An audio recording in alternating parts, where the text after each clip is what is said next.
So the saint of today, one of the saints of today, there's Jerome Giuliani, and there's also Saint Josephine Bakita. I want to focus on Saint Josephine Bakita today, just because there's one theme which I think is very, very important and very relevant to each one of us. So I'll tell a little of her story, and then we'll get to the point at the end, hopefully.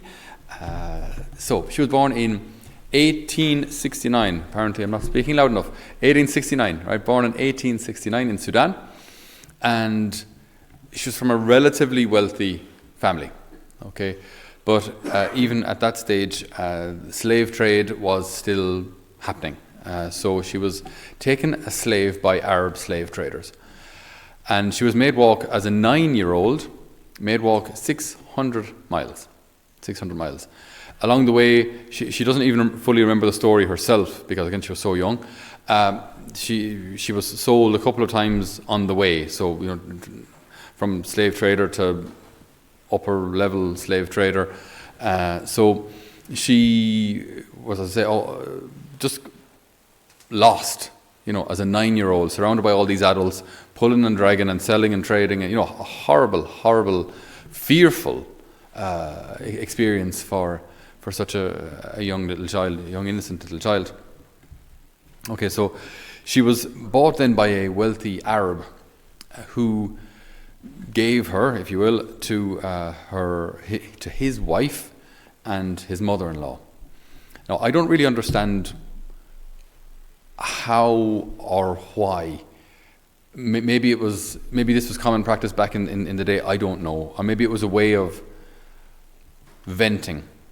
But this Arab's wife and mother-in-law would torture her daily. They would beat her daily.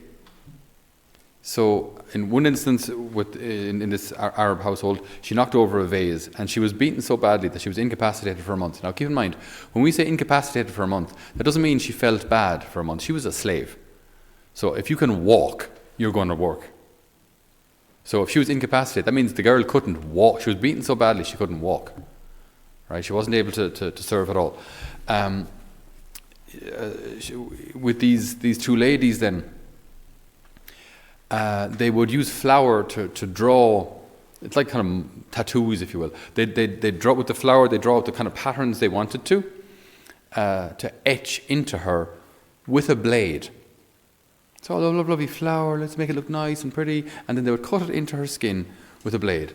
After which they'd rub salt on it, so the wound would never properly close, and that the scar then afterwards have this lovely little thing that they've etched into her.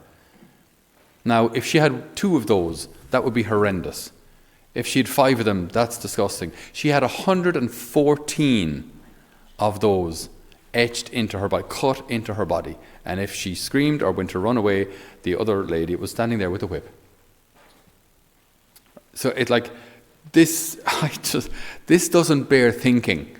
I can't, I feel bad. I used to feel bad doing dehorning calves, like that hurts them. I know it hurts them, but you have to, otherwise they'll hurt each other. But like to do that to a human being, and repeatedly, it's something bordering on satanic. So she suffered greatly. She suffered greatly at their hands, and she was then sold on to an Italian. His name was Callisto Legani. And he was working in Sudan. He was a vice consul down there. And when he was returning back to Italy, she pleaded to go with him, because he could have sold her on again. And he agreed and brought her back then from Sudan back to Italy. So there she was, back in Italy, in a much, much safer environment. I mean, it's terrible when you say, she was getting on really well. She wasn't beaten every day. I mean, if that's the level we were talking about here. She wasn't beaten on. More than that, she was actually trusted. She was the nanny. So she took care of the kids. And Callisto, he sold her on, or she went to work somewhere else. And when this family then were going back to Sudan, they left Bakita, this sister, this lady, with a bunch of nuns. They said, look, you can stay in the convent while we're gone. we're going back to Sudan. You can stay in the convent. So she stayed with the convent in the convent in Venice with the I think it's Canossian. We don't have them here in Ireland. I think it's the Canossian sisters. So she stayed there. So keep in mind now how her life has been so far. She was dragged away from home at 9 years of age. She didn't remember her own name, so what her family used to call her. The Arabs, in a ironic and somewhat cruel kind of way, used to call her Bekita, and Bekita is their word for lucky. Lucky. So she's the lucky one, So it was a kind of an ironic name. So they called her Lucky. So, but Bekita was the name that she knew herself by, but she knew that wasn't her African name, that wasn't her Sudanese name, that wasn't her name at home, but she couldn't remember what her name was. So she's in Italy now, living with these sisters. And she said she always knew about the Creator. She always knew about God in her heart. But she never knew who He was. I mean, she believed in Him, but she never knew who He was. Now living with the sisters, she's seeing them pray and read the Bible and pray Scripture and talk about holy things, and she's asking them 1,000,001 questions. You can imagine the questions of a girl in her late teens, and the innocence of the questions. You know what I mean? How big is God? Where does God go during the night? All of these kind of questions, because she just had no idea. And she was learning at a rapid rate about this fascinating faith.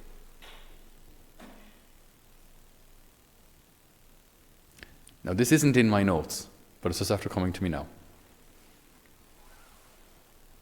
If you had come from that life, what would be the thing that would really strike you about our faith and about Jesus? Love, yeah. If you've suffered, if you've been tortured, what would strike you about our faith? The cross. I think she must have been absolutely mesmerized. Again, this is made up. I could be completely wrong, but I think she'd be absolutely mesmerized to see this God, creator of all things, who bled and suffered and died and rose, but suffered. I understand that. That I get. But He continued to love. And even on the cross, while suffering, He forgave those who were torturing Him. Something clicked in her heart, she was fascinated by this Christian God. So when the family came back from Sudan, they gave Bekita a call. They called over, I guess. They called over to bring her home. And she said, "I'm not going." And they said, "Oh, yes, you are." And she said, "Oh, no, I'm not." And then for 3 days they were pleading with her, "Look, you have to come back. You have to come back with us." And she said, "No, I won't." And then the sisters actually said, "Well, she can stay with us if she wants." And they went to court. So the sisters and her Italian family went to court over where she should go or what she should do. And it was discovered then that when she was taken as slave, slavery had actually been outlawed in Sudan, so she couldn't legally be taken as slave. So effectively she was free. Free. And so then they asked her, "Okay, what do you want to do?" And she said, "I want to be a nun." So she was baptized, catechized, and became a sister.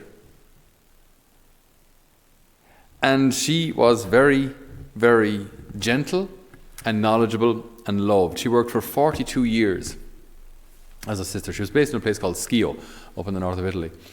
And she worked on the door and cooked meals. And people loved just meeting her and greeting her because she was so gentle. Just such a loving presence, such a loving person. And the article I read is in English, obviously, and in English it says that they called her our brown sister, but in Italian it's la suora mora. It sounds much better. Mora is their word for brown, So la suora mora, our little brown sister. They loved her, they loved her. During the Second World War, Schio was bombed. They fled to Sister Bekita, and they saw her as their protectress. Because even though bombs fell in Schio, not one civilian was killed. She was just immensely prayerful, immensely close to God. But the real thing that just blew me away reading her story was when she would speak about her scars, when she would speak about her past, when she would speak about her hurt, and most especially when she would speak about her kidnappers. She thanked God for them, because she said, because of them, I found the Lord. Because of my kidnappers, I found the Lord. I thank God for them.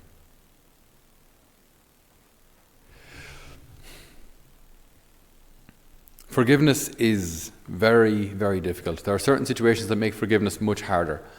It's much harder to forgive if the person you're trying to forgive, or want to forgive, or should forgive, hasn't asked for forgiveness. So if you kind of between you and the Lord have to say, look, I want to forgive. I don't want there to be any animosity. I don't want there to be any hurt in me. I don't want there to be any anger or hatred in me. So I know I have to forgive. So I'll forgive them even though they haven't said a word. That's difficult. It's obviously much easier to forgive if someone says, I did wrong. I recognize I did wrong. I recognize it hurt you. I don't want to hurt you. I don't want to, sin. And so I'm sorry that my actions have hurt you. I'm sorry. By the way, there's such healing in the person who says that too. Such healing in saying, I actually don't have to be perfect. And at times I make mistakes. And I'm sorry. I don't want to hurt you because I actually care. I'm sorry. The opposite of that is trying to absolutely convince ourselves that we never do wrong. And that, because I had a good reason for doing it at the time, even though I recognize now it was wrong, I had a good reason at the time, so it's fine. The other person shouldn't have a problem, so everyone should just get over it, and everything's fine. I haven't made a mistake, so I don't have to say sorry. What's that called? Pride. Right? That's good old-fashioned pride, where I don't have to. I know I've done wrong, but I won't say sorry. That's pride, and that will hurt the person. And will probably hurt all of those who care about them in time. There's another situation where it's difficult to forgive, and that's where the hurt is ongoing. Where you're trying to forgive, say for example, there's alcoholism in the family, a husband or a family member, and you're trying to forgive them, even though chances are tomorrow or the day after, you're going to have to face the same thing again. That is very, very difficult.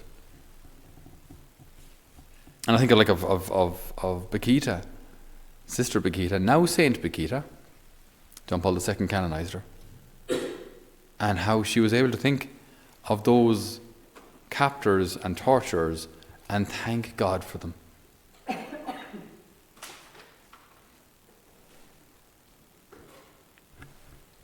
Why wouldn't I forgive? Why would I hold on to hurt? I know it's kind of a human thing, often because we want justice. And we feel that if we forgive the person too easily, they're getting away scot-free. They don't deserve forgiveness. They don't deserve to be, let off the hook. I need to hold on to that anger. I need to hold on to that hurt. I need to remember it so that they don't go off scot-free. Do you think the fact that your heart is hurt or not hurt has any effect on their day? They don't even know. So for us to hold on to hurt or hold on to those memories in a way until we get justice, the only person that has any effect on is you. And it's quite a negative effect. It can absolutely destroy you from the inside. So the Lord calls us to forgive. If I'm in a position where I need to ask for forgiveness, then He calls me to ask for forgiveness. And the only obstacle to that is just pride. Freedom is found in the truth. I know it sounds so simple to say, but freedom is found in the truth, just the truth. If I've done wrong, then say sorry. If someone has wronged me, then I need to forgive them. And what's wonderful about both of these things, asking for forgiveness or being forgiven, is that, especially in these difficult circumstances, it's only possible with the grace of God. But then think about it this way. If I can do that, if I can forgive people, especially who haven't asked for it, or people where the suffering is ongoing, think of how much that makes me like the Lord, who forgives his torturers as they're torturing him. And if the goal of our lives here is to become like Christ, to become Christ-like, not just part of his club, but part of his body, to become Christ-like, Christian, to be like Christ, then if I can do that, it makes me an awful lot more. It gives me like a larger portion of his heart, that I can begin to love like him, to love with that kind of merciful love. That's a beautiful grace, to be able to love like that. And that's, I think, what gave Saint Paquita her that serenity and that kind of magnetic attraction, that just people wanted to talk to her and be with her and pray with her and have her talk to them. And she would have had her little accent as she spoke to them, I'm sure. So I'm sure it would have been just charming to listen to her. But as with all people who love deeply, as with all people who know how to love and know how to use their heart, they've all done so because they've learned how to suffer. Those who love deeply are those who have learned how to suffer. All the good people that you know who are loving and really beautiful in here, they're people who have suffered and loved through it.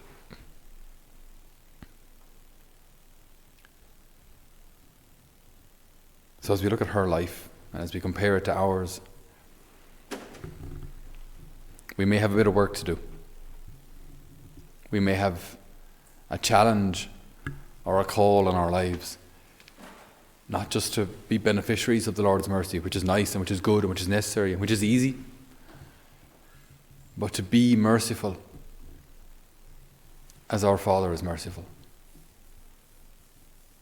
and to be ministers of that mercy, bring that mercy wherever we go. And we do so not just because there's a rule or a commandment. We do so because it sets us free. We do so because this may be your path to sanctity. There's no doubt that there's a lot of injustice out there and a lot of suffering out there, maybe a lot of suffering in your own lives. If we learn to live in that truth, to live as ministers of mercy, then we'll realize in our own lives what St. Paul writes about in Romans chapter 8, that God turns all things to the good for those who love him. And we learn our absolute need for him, our absolute dependence on his grace. And all of this sets us free. Whereas digging our heels in and either not asking for forgiveness or digging our heels in and not forgiving the other, all of that, it all impedes grace. It all stops the Lord from loving in us and through us and transforming us and healing us and giving us the joy and the freedom that he's calling us to.